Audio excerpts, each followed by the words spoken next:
Hi guys! Welcome back sa ating channel. Please subscribe para updated kayo sa mga videos na ating ilalabas. Sa video natin ngayon is compilation ng September dives ko na hindi ko na-post. Minsan kasi pag nagda-dive ako, palagi akong zero. Kaya hindi ko pinopost. Pero ito ang mga highlights ng mga dives ko para ma-clean up na rin yung mga videos ng cellphone ko. Dito ay nag-stretching na tayo sa ating lungs na para ma-ready na sa pag-dive natin ng malalim.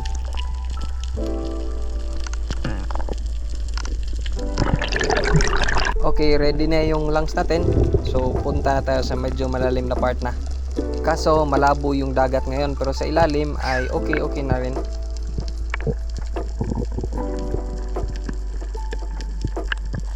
Pagdating ko sa baba ay may napansin akong dalawang kitong or rabbit fish. May dalawa. Kaya nagpitas na ako ng isa. For sure na.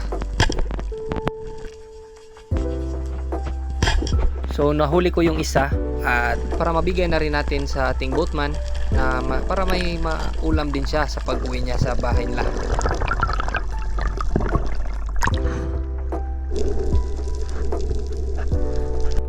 Another dive ko, same spot at medyo choosy tayo ngayon kahit ang lalaki ng mga isdang to. Di po yung nasa camera, nasa ilalim. Nag-ambush ako dito na part at maghintay muna tayo kung anong pwedeng nating tirahin.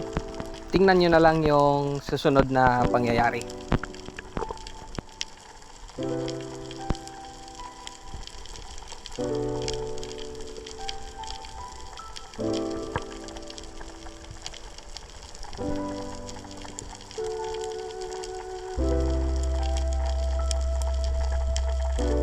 So ayun na nga.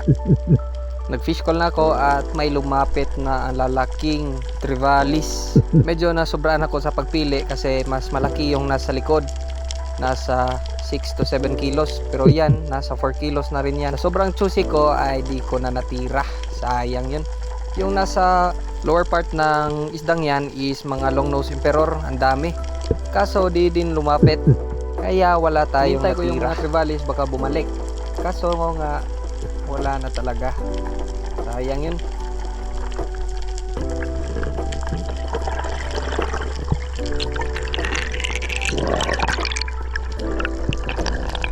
Sa next clip is another spot, yung usual na spot ko.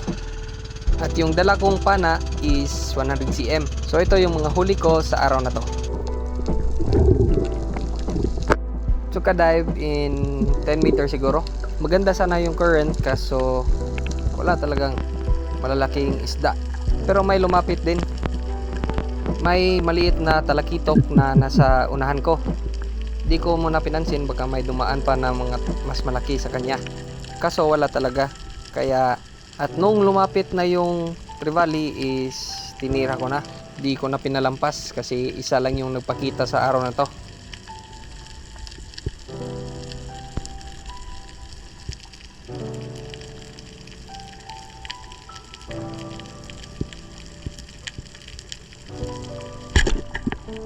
Stone shot.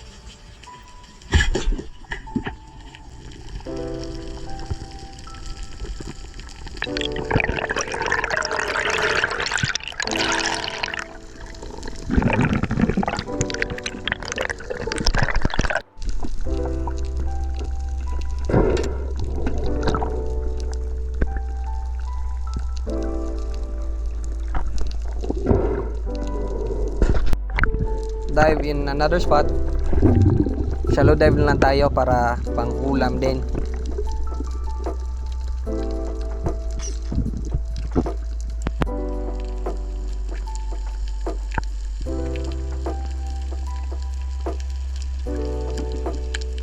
So dito may nakita kong surahan or sunghan sa Bisaya or unicorn fish in English. Pansinin niyo paano ako maghunt ng mga ganito.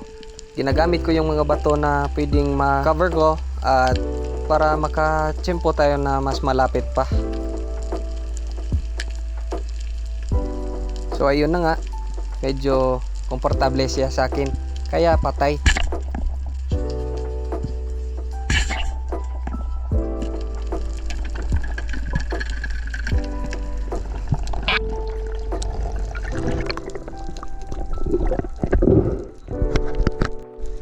Another dive.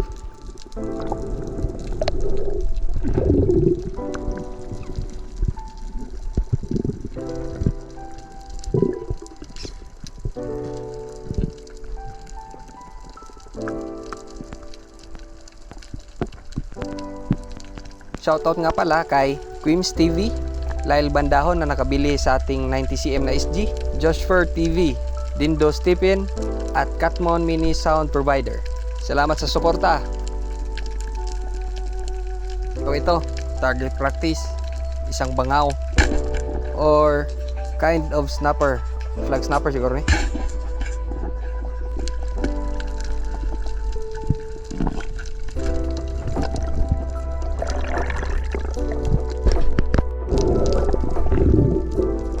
Another dive.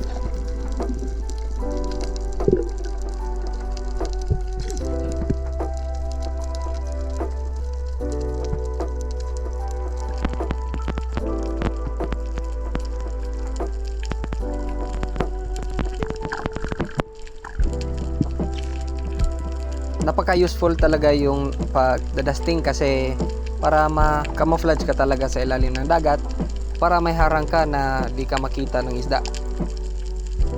At konting scratching at yun, lumapit yung dalawang kitong.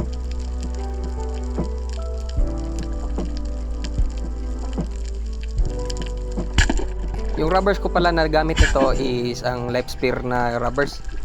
Okay naman din. Ang importante is tumama ng isda.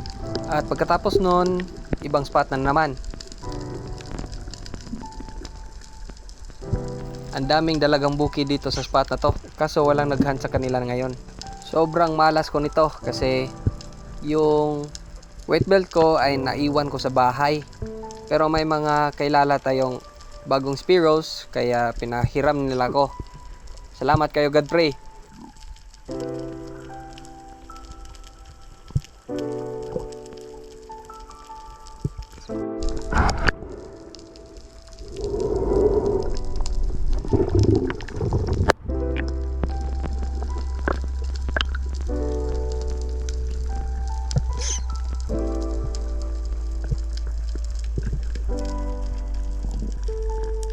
Sobrang labo ng dagat ngayon kaya nag-ambush lang ako at kung anong lumapit sa atin hindi ipatay.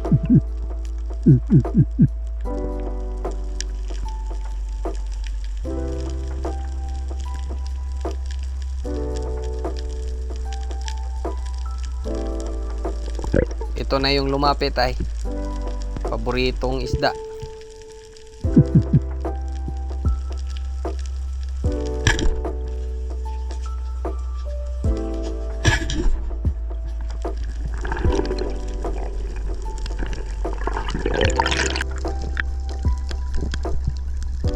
And don't forget to clean your fish kay awar taon ni kanai ani mo. So nagawas eh. May gali di busog. May natira pala si Jan na isang grouper dito. At sabi niya, pag tira niya sa isda ay may dumaan na isang king mackerel pero wala siyang magawa. Kaya bye-bye king mac.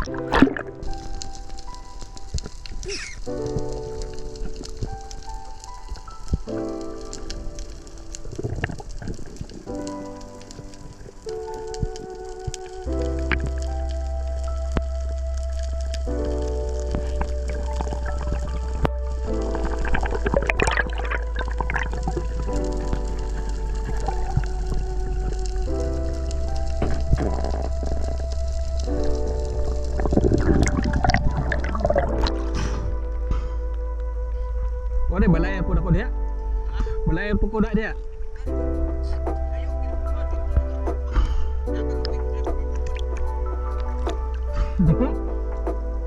Dapat aku ke puas. Shoutout din pala kay Jan Alivio, buddy ko ngayon, yung nakahuli ng grouper.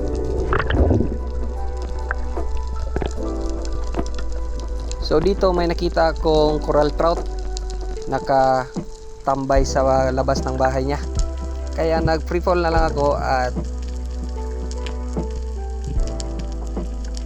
iti.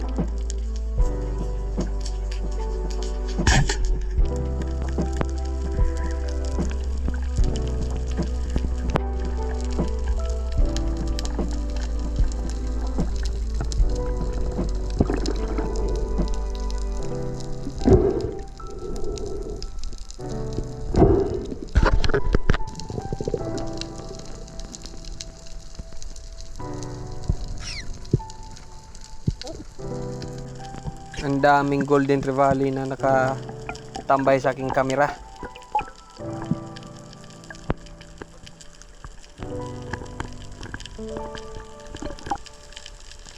So ito yung nakita ko, isang ansuhan or lanhuan or iho-iho. In English, shark mackerel. Pero butalo, di natamaan.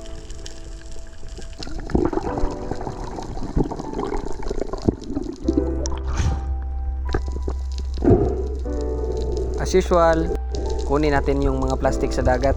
Pagkatapos nito ay pumunta ako nila Jan at Godfrey. Napansin ko yung buntot ng kanyang isda is naputol. Tapos yung katawan is pumasok sa bahay niya. Ano na, Jan? Jan, ano na? Ikaw nabilin. Sayang di ko na video yung Sorry? buntot. Asawan, dari gyapon?